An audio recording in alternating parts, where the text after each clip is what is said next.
o B, su hígado está inflamado porque ha sido infectado ya sea con el virus de la hepatitis A o con el virus de la hepatitis B. Su hígado es un órgano suave, flexible, que realiza muchas funciones importantes. Las partes funcionales de su hígado son llamadas lóbulos hepáticos. Sus lóbulos hepáticos filtran toda la sangre de su cuerpo. A medida que la sangre pasa a través de sus lóbulos hepáticos, descomponen sustancias dañinas.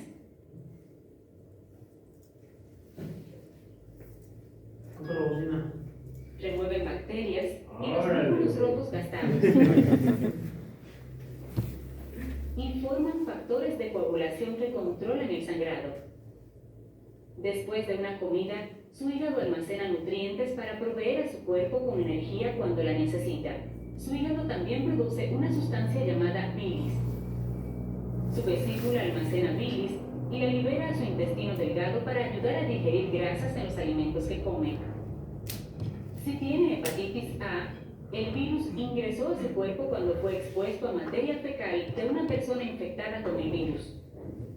Usted puede estar expuesto al virus por comer alimentos contaminados o beber agua contaminada, contacto con heces infectadas, como al cambiar un pañal, o tener sexo sin protección con una persona infectada con el virus.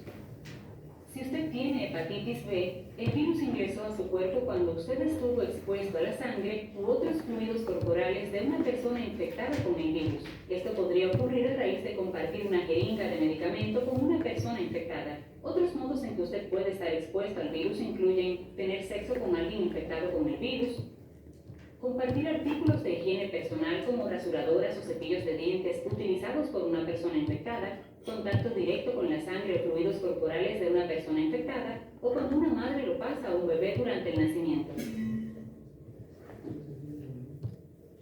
Cuando el virus de la hepatitis A o B ingresa a su hígado, invade sus células hepáticas y hace copias de sí mismo.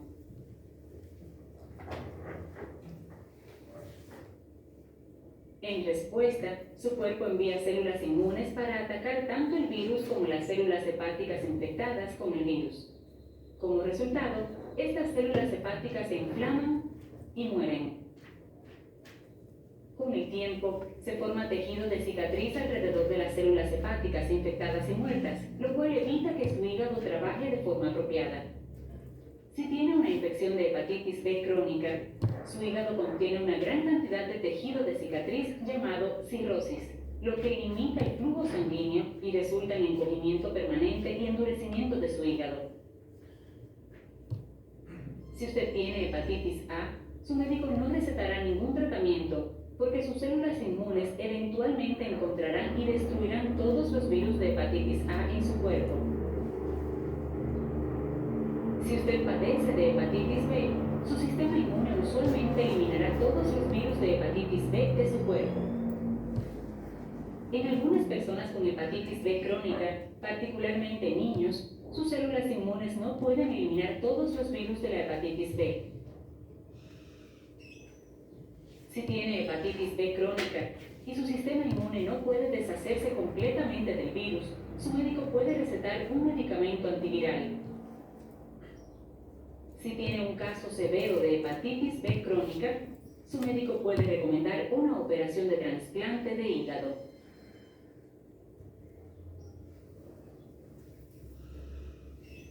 Bueno, vamos a ver ahora manifestaciones clínicas. Y en el diálogo tenemos cuatro fases de la enfermedad, que es la fase prodrómica, fase preictérica, fase ictérica y fase de convalecencia. Ninguna de las manifestaciones clínicas va a ser patológica de una etiología específica. En la fase prodrómica tenemos que esta va a ser asintomática debido a el periodo de incubación del virus y esta puede llegar a ser hasta de 10 días, depende del tipo de virus.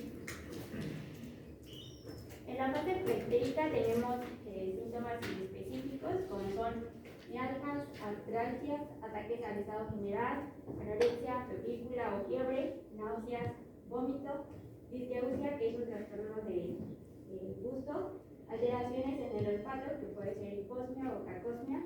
Cacosmia es cuando el paciente tiene una percepción de olores fétidos Y algo que tiene que ver con los pacientes que tienen el hábito de fumar es que van a tener cierta repulsión por el hábito. Durante la exploración física vamos a encontrar que el 15% de estos pacientes, en ellos podemos encontrar hepatomegalia o hepatodemia, y también podemos encontrar la presencia de linfadenopatía generalizada, que va a tener su remisión en etapas más avanzadas. Y en el caso de si es una hepatitis viral aguda causada por un virus de la hepatitis de los herpes, vamos a tener que la linfadenopatía va a ser un poco persistente. En la fase itérica, como su nombre lo dice, va a estar caracterizada por la pigmentación amarilla de la piel, las conjuntivas y la mucosa. También tenemos la presencia de alcoholia, coluria y prurito. Las elevadas concentraciones de bilirrubina en la sangre pues nos van a dar la pigmentación amarilla de la piel, y las tasas elevadas de filtración de bilirrubina nos va a dar la coluria, y su ausencia en las heces nos va a dar la alcoholia o hipocolia. En la fase de convalescencia es cuando los síntomas de la fase preitérica durante la fase itérica van a empezar su remisión, y estos van a empezar a remitir así como fueron apareciendo. En la fase de convalescencia suele durar de 6 a 12 semanas, y pues es donde los síntomas van desapareciendo y vamos a tener una recuperación progresiva de la función hepática, y van a mejorar las pruebas de función hepática hasta llegar al valor normal que deberían de tener. Existen dos variantes del cuadro clínico en el cual podemos encontrar en adultos principalmente. Podemos encontrar una hepatitis recurrente o bifásica en el caso de hepatitis A, y esta se caracteriza bioquímicamente por la elevación de las aminotransferasas una vez que se encontraban en disminución o que ya habían llegado al valor normal. Y en el caso de hepatitis colestática, esta se caracteriza de una ictericia profunda y tiene una elevación excesiva de la fosfatasa biliarina. Aunque los dos virus pueden ocasionar una hepatitis colestática, se va a ver más frecuente en pacientes que estén infectados por el virus de la hepatitis C. En el libro de Fundamentos de Gastroenterología nos pone una tabla de las fases clínicas de hepatitis viral A y B, y él divide las fases de incubación, preitérica o prodrómica, ictericia o sintomática y recuperación. Podemos ver que el 90% de los casos con hepatitis por virus A son asintomáticos, y en el caso de hepatitis por virus C es el 95% de los casos. Él menciona que en la fase preitérica o prodrómica es donde tenemos los síntomas inespecíficos, como es fatiga, náuseas o vómito. Y en la fase ictérica o sintomática es cuando tenemos la ictericia o la disgeusia.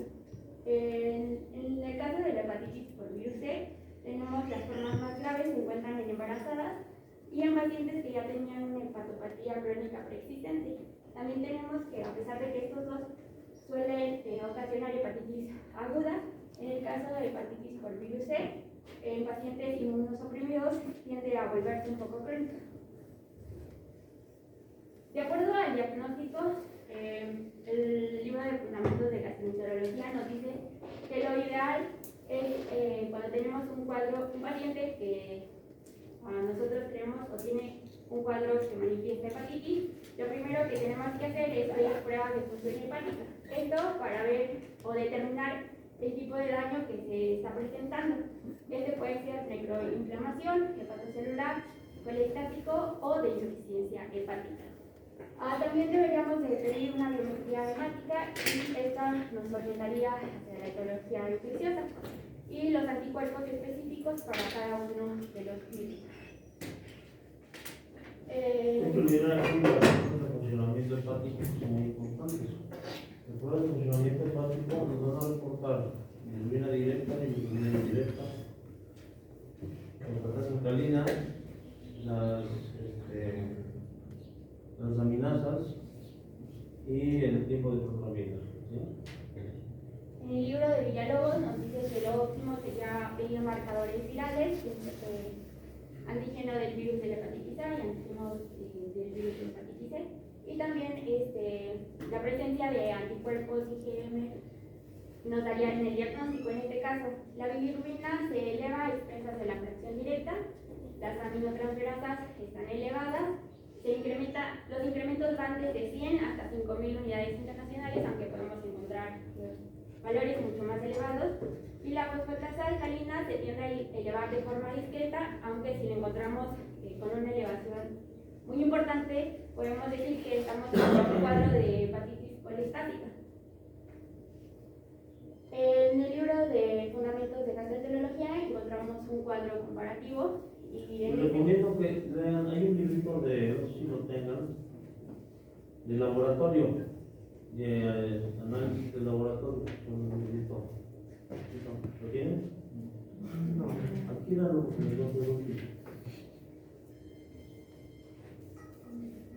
¿Por qué se eleva la fosfatasa alcalina? ¿Por qué se elevan las transaminasas? ¿Por qué se elevan las bilirrubinas? Entonces, esto les va a tener mucha utilidad porque cuando quieran los estudios les van a mandar los resultados.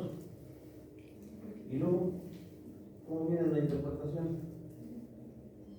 Es como una biometría mágica. Se reportan hemoglobina de 7, se reportan X. ¿Cómo lo van a interpretar? Bueno, si el paciente está sangrando, se entiende, ¿verdad? Y si no, no tienen que investigar cada dato del laboratorio, por qué se altera. Entonces, este librito va a tener mucha utilidad. ¿Ya llevaron al laboratorio? ¿De qué? ¿No? ¿Lo llevan? Hemos llevado laboratorios en diferentes materias. ¿Dónde? Hemos llevado laboratorios en diferentes materias, por ejemplo, laboratorio de inmunología, laboratorio de parasitología. O usted habla de la materia que antes daba, que era para poder leer los estudios de laboratorio. Ajá. No, ya no, ¿verdad? ¿Ya no? Ya no. Bueno, tienen que hacerlo por su cuenta, porque si no, ustedes piden los estudios y les van a los resultados, y si no los saben interpretar, ¿de qué sirvió? Adelante. Bueno, vamos a notar que en ambos casos vamos a tener una elevación de las aminotransferasas, es mayor a 10 veces sobre el límite superior normal, y siempre vamos a encontrar a la aminotransferasa mucho más elevada que las cuartas aminotransferasas. En el caso de la fosfatasa alcalina y de la gamma-glutamitransferasa, estas van a estar ligeramente elevadas. En el caso de la hepatitis por virus A, menor a 2 veces del límite superior normal, y en el caso de la hepatitis por virus C, ligeramente elevadas, menor a 1.5 veces del límite superior normal. En el caso de un patrón colestático, vamos a encontrar a la fosfatasa alcalina y a la gamma-glutamitransferasa ligeramente elevadas, mayor a 2 veces del límite superior normal. Algo que se me olvidó comentar es que el patrón de hepatitis colestática y el de la hepatitis plasmática o recurrente se da mayormente en pacientes adultos y en aquellos que fueron tratados con esteroides en la fase ictérica, por lo que están contraindicados. Anteriormente se daba porque pensaban que promovía las enzimas y entonces generaba las reacciones de conjugación. Actualmente se sabe que también no solo actualmente se sabe que induce a la replicación viral, entonces por eso deben de estar contraindicadas. En la biometría hemática tenemos leucopenia con linfocitos relativa en caso de hepatitis por virus A, y no hay datos sugestivos en hepatitis por virus C, pero puede haber una linfocitosis inicial. En los anticuerpos, la presencia de IgM en ambos casos siempre nos va a indicar infección aguda, y en el caso de la hepatitis por virus A empieza a disminuir en la fase ictérica y desaparece de 4 a 12 días. La presencia de IgG no indica inmunidad, ya sea por la infección o por la vacuna, y esta permanece está presente por vida. Y en el caso de la hepatitis por virus C, el IgG nos habla de que aparentemente indica inmunidad, aparece después de eliminar el virus y que La infección se curó y no está presente de por vida, pero puede durar hasta 10 años.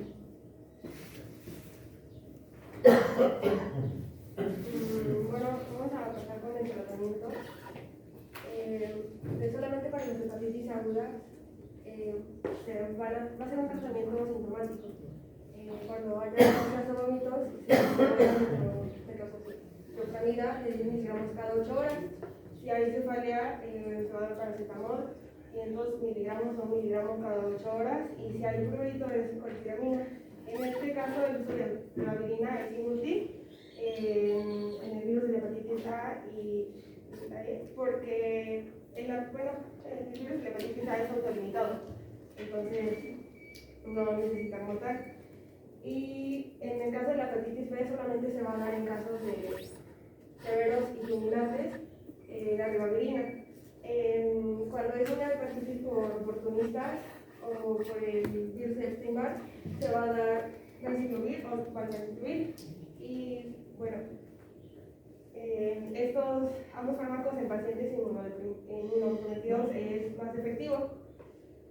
Y ya para una hepatitis viral tipo C, se da interferón alfa, se da 3 unidades, 3 veces por semana y 3 meses. Como profilaxis, hay 2 tipos, pasiva y activa. En la pasiva se va a dar gamaglobulina y se ha notado que tiene un 80-90% de efectividad cuando sea 2 semanas después de la exposición. La activa va a ser a través de vacunas, sean inactivadas por formalina o vacunadas por virus atenuados. Procura pronunciar bien tus palabras. De repente te lo van a pegar como tracito. Y bueno, eso sería todo de nuestra parte. Pronóstico.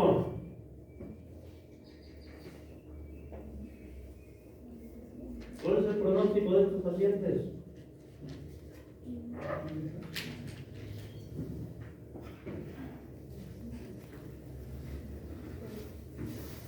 ¿Pueden despertar? ¿Vieron qué se espera?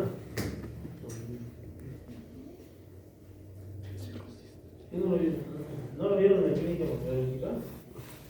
¿Pronóstico? No digan que no lo vieron. No creo que no lo hayan visto. ¿Qué es el pronóstico? Manuel.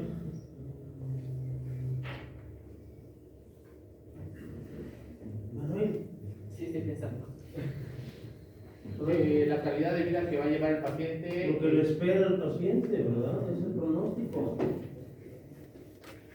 Oigan, qué mal estuvieron en la clínica propedéutica. Son cosas fundamentales, elementales. A estos pacientes con hepatitis B o C hay que seguirlos porque pueden presentar, ya lo había dicho el día de ayer, cáncer de hígado. Entonces, son pacientes que pueden manifestarse en 15 o 20 años con cáncer hepático. Bien. No, entonces a estos pacientes habría que estar recibiendo ultrasonido cada cierto tiempo y fosfatasa alcalina para... Hay que tener en cuenta su antecedente de hepatitis B o C. Y al cabo de 8 o 10 años hay que tener el hepático, marcadores tumorales para hepatitis y seguidos. Entonces tendría que estar de vigilancia de por vida. ¿Perdón? Tendría que estar con vigilancia de por vida. Por lo menos entre los 10 y los 20 años, sí. Antes no, pero se manifiesta. Un aplauso, compañeros.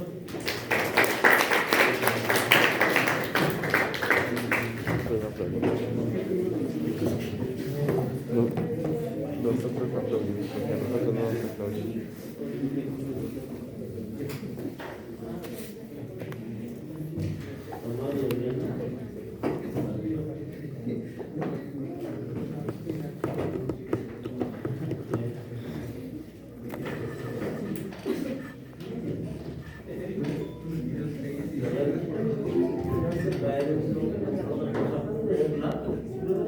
Sí,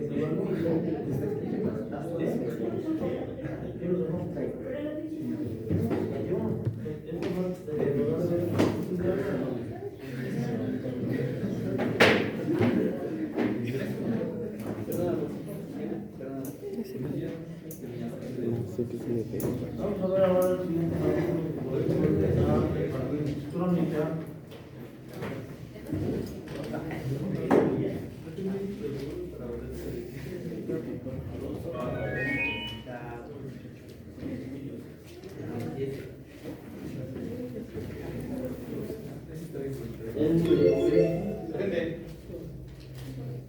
Bueno, buenos días compañeros, doctor. Vamos a continuar con el siguiente tema, que es hepatitis crónica.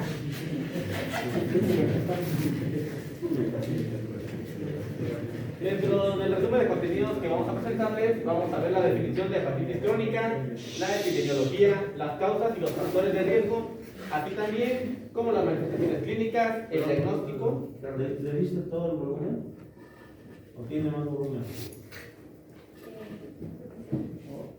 No va a tener más. Cuando lo pusieron, ¿le dieron todo el volumen o da más volumen todavía? ¿Eh? Creo que tiene más. ¿Sí? ¿Tiene más volumen? ¿Eso qué? ¿Cómo se dice? ¿Bocina o qué? Bocina. Ah, sí. ¿Bocina qué quiere decir? ¿Cómo van? Como matitas.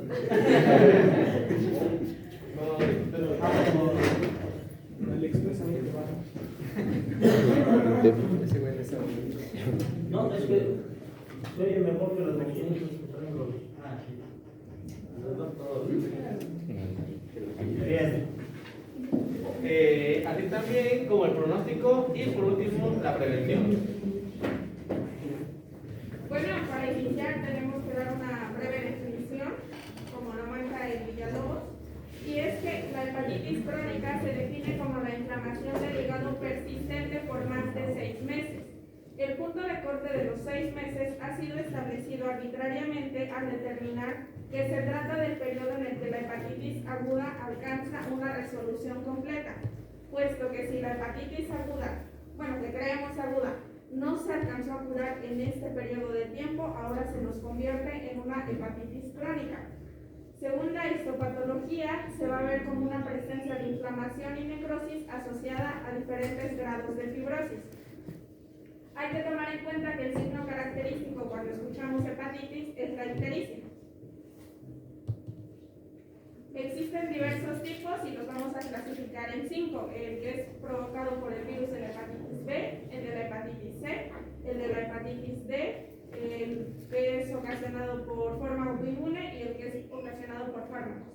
En un inicio tenemos que el virus de la hepatitis B produce tanto una enfermedad aguda como crónica, como anteriormente lo explicaron las compañeras, además de que las personas crónicamente infectadas son la principal fuente de infección y tienen una mayor morbimortalidad asociada a una enfermedad hepática crónica que va a desencadenar en un hepatocarcinoma. En el caso del virus causado por la hepatitis C, la mayoría de los pacientes infectados son oligosintomáticos en la fase aguda de la infección y si esta persiste se va a hacer crónica en la mayoría de los casos. Según el artículo que consulté, la mayoría de los casos nos hace referencia que es en un 80% de estos. La evolución crónica es silenciosa por años y el diagnóstico se realiza al detectar la elevación de las transaminasas en el caso que alguna de estas pruebas se le soliciten a nuestro paciente. A ver, eso había comentado, y yo quiero que saquen sus resúmenes de Villalobos y de Federico Roche. Los datos que tenemos son mexicanos. Usted puede consultar otras revistas, pero si no son de México, pues no mucha realidad ahí, ¿verdad? Nos interesa en México. Y bueno, la institución que tiene más información y más verídica, pues es el Instituto Nacional de la Nutrición. Y bueno, vamos a basarnos ahí, ¿vale? Bueno, en el caso del virus de la hepatitis D, los pacientes que son portadores crónicos asintomáticos del virus de la hepatitis B, cuando se sobreinfectan con el virus de la hepatitis C, pueden presentar una hepatitis muy activa y a veces esta va a ser fulminante. La infección por este virus se va a asociar principalmente al uso de drogas endovenosas como... Ahora, aquí me estás consultando una revista de pediatría. O sea, son datos pediátricos. Y estamos en agosto. Lo saqué de un artículo y la revista publicó ese artículo. Aquí está, es una revista pediátrica. Entonces, son reportes de pediatría. ¿Verdad? Bueno, les comentaba que principalmente esta se debe al uso de drogas de tipo endovenoso, como tenemos por ejemplo la heroína. En el caso de la hepatitis crónica autoinmune, que esta va a ser... Y además es en Chile. No es en México. Más adelante presento ya la epidemiología. ¿Verdad? La hepatitis crónica autoinmune es una enfermedad inflamatoria crónica con destrucción progresiva del hígado, produciendo necrosis, fibrosis y cirrosis. Existen dos tipos de una clasificación que engloba dos tipos según la positividad de los anticuerpos. El primer tipo nos va a dar una positividad en los anticuerpos antinucleares con o sin anticuerpos positivos para el músculo liso. En el caso del tipo 2 nos va a dar una positividad en los anticuerpos de tipo antimioplasomal hígado riñón. Bueno, también existe otra clasificación que nos toma en cuenta la hepatitis crónica por drogas, y es que las drogas o fármacos presentan una importante causa de enfermedad hepática y pueden producirse manifestaciones clínicas e histológicas semejantes a una hepatitis viral y autoinmune.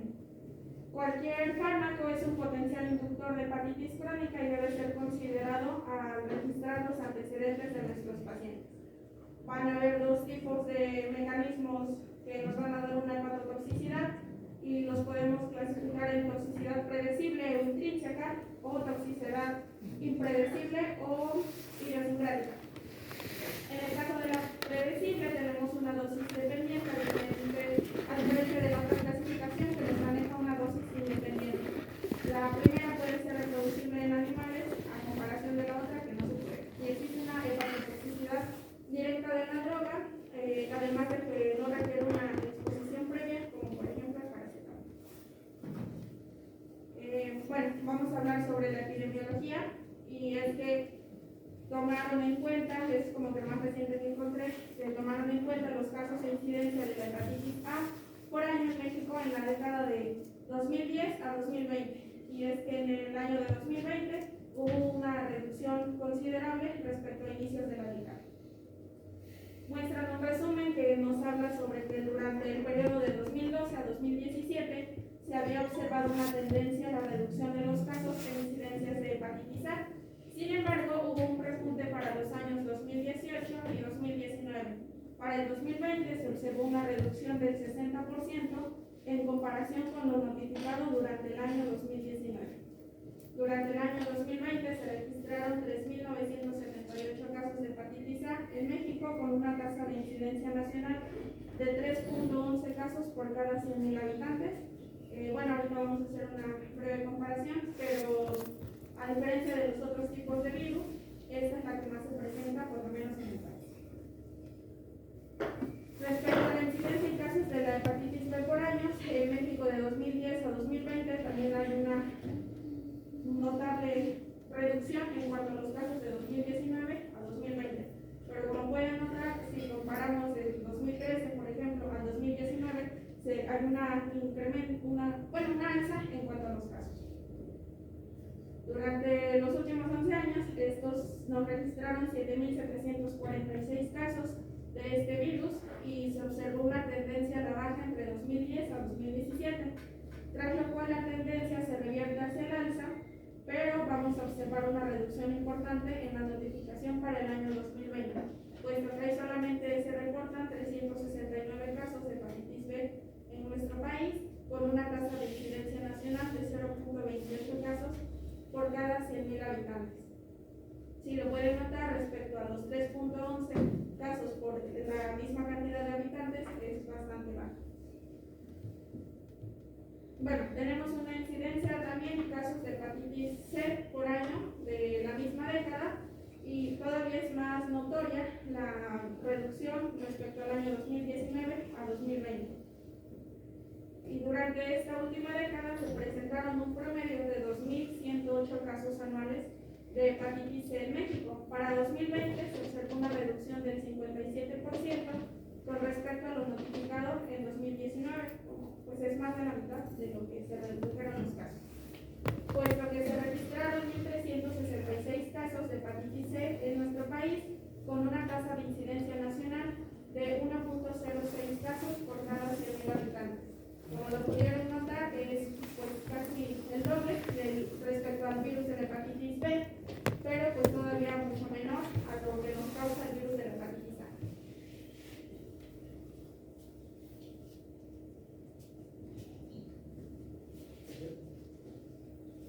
Bueno, continuando, vamos a ver lo que serían las causas y factores de riesgo. En la hepatitis crónica vamos a tener diversas causas y factores, pues los cuales van a variar según el tipo de hepatitis que se nos presente, ya sea hepatitis B crónica o la hepatitis C crónica. Vamos a ver que de los principales medios de transmisión es la transmisión vertical. Esta se va a dar de madre a hijo durante el parto. En la transmisión horizontal, como segundo punto, vamos a ver que es un contacto con sangre a través de sangre infectada y teniendo relaciones sexuales sin protección, como lo había mencionado en la anterior exposición nuestras compañeras, además del uso compartido de aguas contaminadas.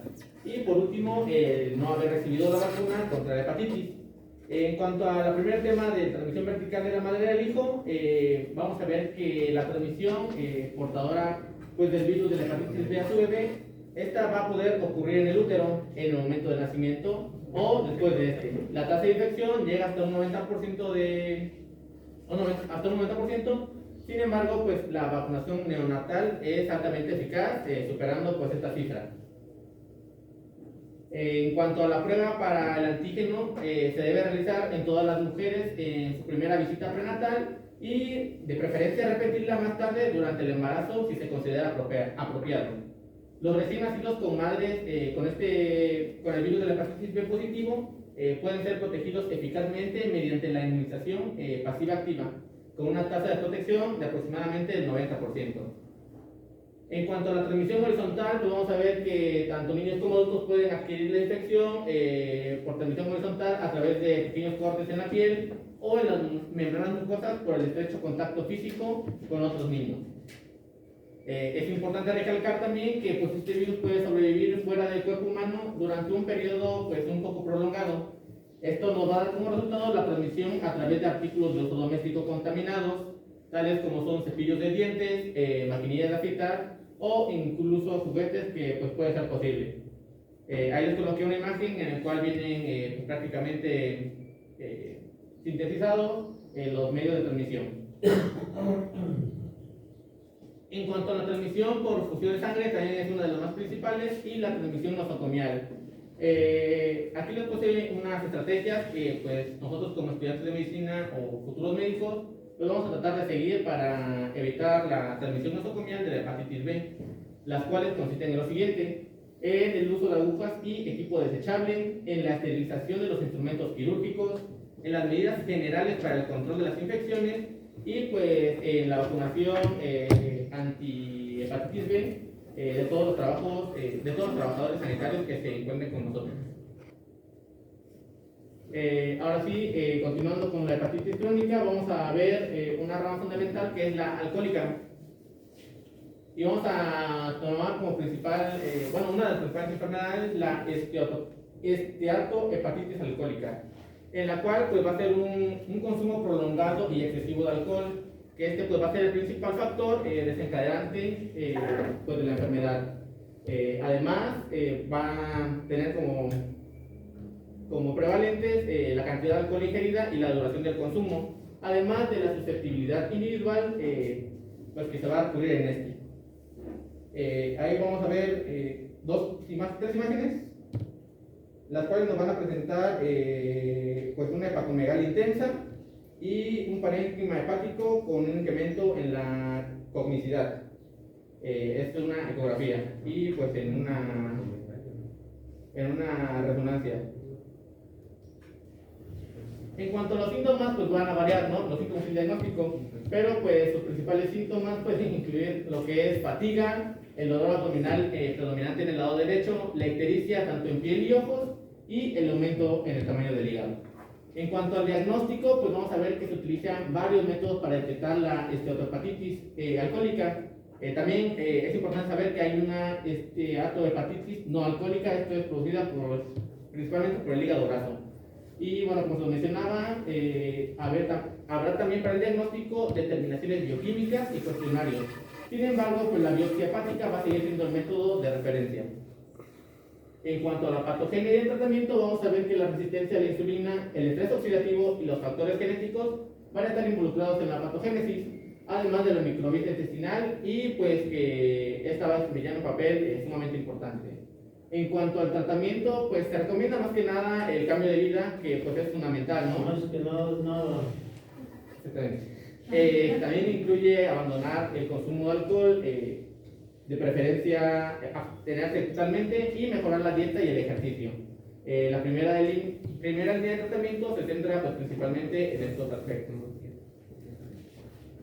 Y ahora sí, pasando a la evolución de esto, vamos a ver a la cirrosis hepática, la cual pues fue descrita por primera vez en 1685 por John Baum, el cual pues se percató de este aspecto granular que iba a tener el hígado en su superficie en ciertas enfermedades. Posteriormente, en el año de 1862, Leonard introdujo la palabra cirrosis del griego kieros. Esto para referirse principalmente al color café y anaranjado que se presentaban en los nódulos y así pues distinguir las otras afectaciones hepáticas que pues también son producidas por el alcohol. Y finalmente pues se consideró que la palabra cirrosis va a derivar del griego skirlos, el cual pues va a significar duro. Esto pues como ya saben, bueno, en un momento también se lo voy a explicar, pues por tener la relación esa consistencia fibrosa producida por las lesiones hepáticas en el alcoholismo crónico.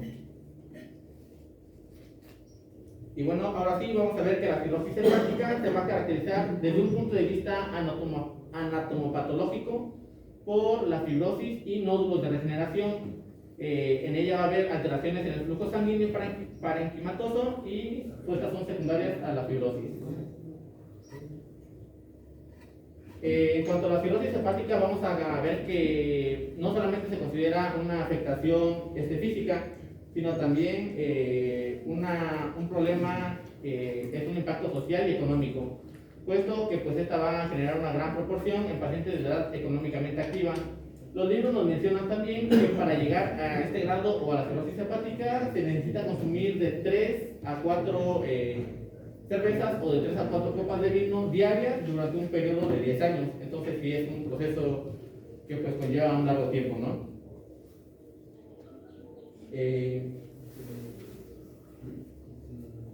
De las principales causas de la cirrosis hepática, pues no solamente vamos a encontrar lo que es el alcohol. Esto pues sí es en gran medida, ¿no? Con un 70-70% de probabilidad por una hepatopatía alcohólica. Sin embargo, existen otras causas como la cirrosis criptogénica, la hepatitis vírica con un 10%, las enfermedades biliares con un 5 al 10% y la hemocromatosis genética con un 5%. Y dentro de las causas menos comunes, pues vamos a encontrar hepatitis autoinmunitaria, como mencionaba mi compañera, las drogas y toxinas, enfermedades metabólicas genéticas, las alteraciones en los aminoácidos como la tirosinemia, las alteraciones del metabolismo de las sales biliares, además de las alteraciones en los carbohidratos y la alteración de los lípidos. Dentro de las complicaciones más comunes de la cirrosis son la hipertensión portal, que pues es la citis y la hemorragia por varices, y la insuficiencia hepática y el desarrollo de cirrosis hepática crónica. Dentro de las complicaciones, pues vamos a ver que existen tres complicaciones generales, el cual pues es la necrosis, la fibrosis y la regeneración. Es como el proceso. En cuanto a la necrosis, vamos a ver que es la muerte de las células hepáticas, que pues es uno de los principales elementos que se pueden observar. Esto se refiere que el proceso sea crónico y suele producirse por hipoxia, alteraciones en la membrana del hepatocito y por peroxidación de los lípidos. Las células de Kupffer pues van a perder su capacidad depuradora de toxinas y todas las sustancias van a alterar esto mismo. Esto pues se va a producir con un colapso celular. Los pacientes alcohólicos con daño hepático agudo van a presentar necrosis por aumento de la oxidación del etanol y pues la disminución del flujo sanguíneo hepático, que pues van a conllevar también a la hipoxia del centro nuclear. La cirrosis hepática, vamos a ver que la presencia del virus y pues su replicación van a dar lugar a las reacciones inmunológicas, estas que van a desencadenar la necrosis y la inflamación. La necrosis pues va a atraer la presencia de linfocitos y macrófagos. Estos van a rodear los focos de necrosis y van a liberar leucotrienos. Estos pues van a liberar células inflamatorias y estas van a tener un mayor efecto sobre estas mismas. Los macrófagos van a liberar citocinas para la célula hepática y así es como se perpetúa la necrosis.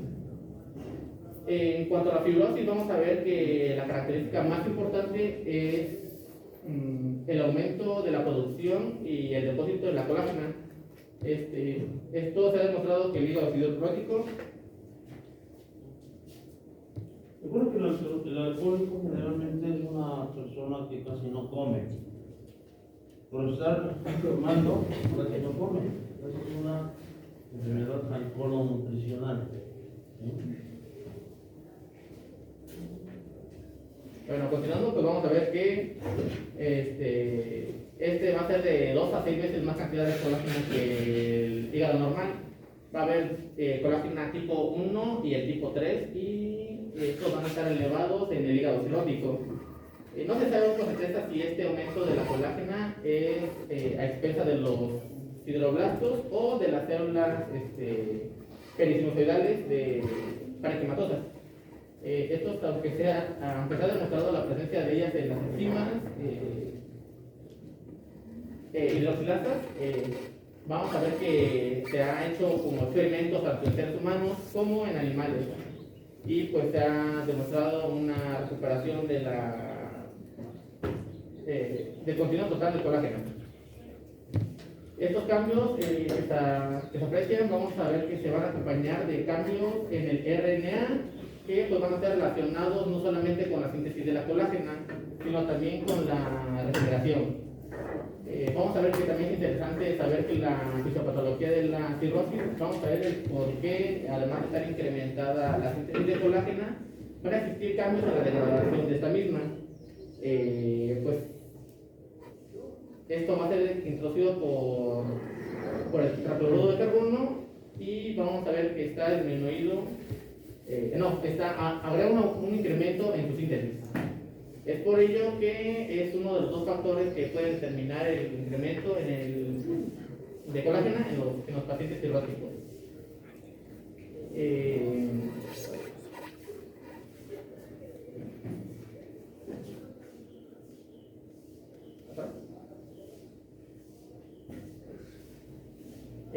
Vamos a ver también qué es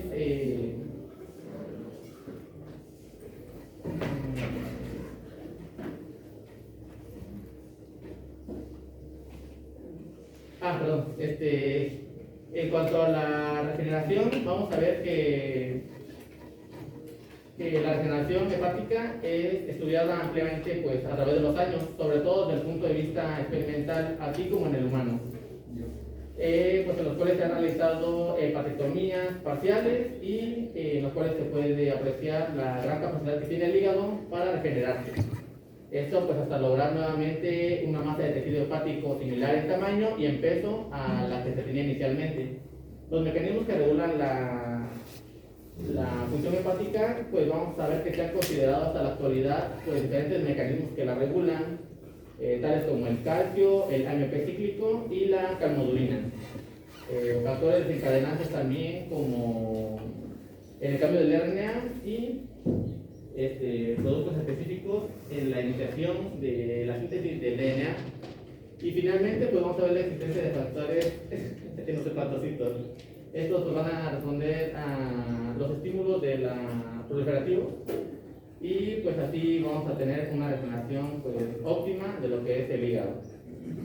En cuanto a las características de estudios en imagen, pues vamos a ver que pues, las tomografías con contraste pues, van a mostrar un hígado nodular con una captación heterogénea, atrofia en el lóbulo hepático derecho y un aumento de tamaño relativo del segmento lateral izquierdo y del lóbulo caudado.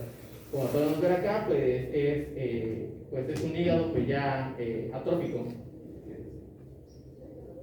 En cuanto a las manifestaciones clínicas, sí, sí. Continuamos. No,